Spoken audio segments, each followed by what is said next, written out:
তোমার স্বামী যদি লুকিয়ে দ্বিতীয় বিবাহ করে, তারপরও তুমি তাকে মন খুলে ভালোবাসো, হৃদয় উজাড় করে তাকে ভালোবাসো, কারণটা হচ্ছে তোমার স্বামী তো জিনা করে নাই। যদি আজকে তোমার স্বামী তার সাথে বিবাহ বন্ধনে আবদ্ধ না হয়ে গোপনে তার সাথে পরকীয়া করত, জিনা করত, তাহলে তো সে গুনাহের কাজ করত, তোমার স্বামী অবৈধ কাজ করত। এই জন্য তোমার স্বামী তো জিনা করে নাই, অবৈধ কোনো কাজ করে নাই, খারাপ কোনো রিলেশন করে নাই, তোমার স্বামী বিবাহ করেছে।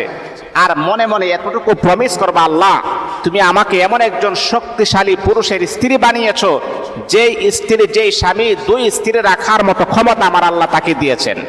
মনে রাখতে হবে মা, মনে রাখতে হবে বোন, যদিও আপনার কষ্ট হয়, তারপর আল্লাহ পাকের শরীয়তের বিধান হচ্ছে যে একজন পুরুষ 4টা বিবাহ করার অনুমতি আমার আল্লাহ তাকে দিয়েছেন। যদি আপনি কষ্ট নেন, যদি মনের ভিতর আপনি কষ্ট জমাট করে রাখেন, তাহলে আপনি আল্লাহ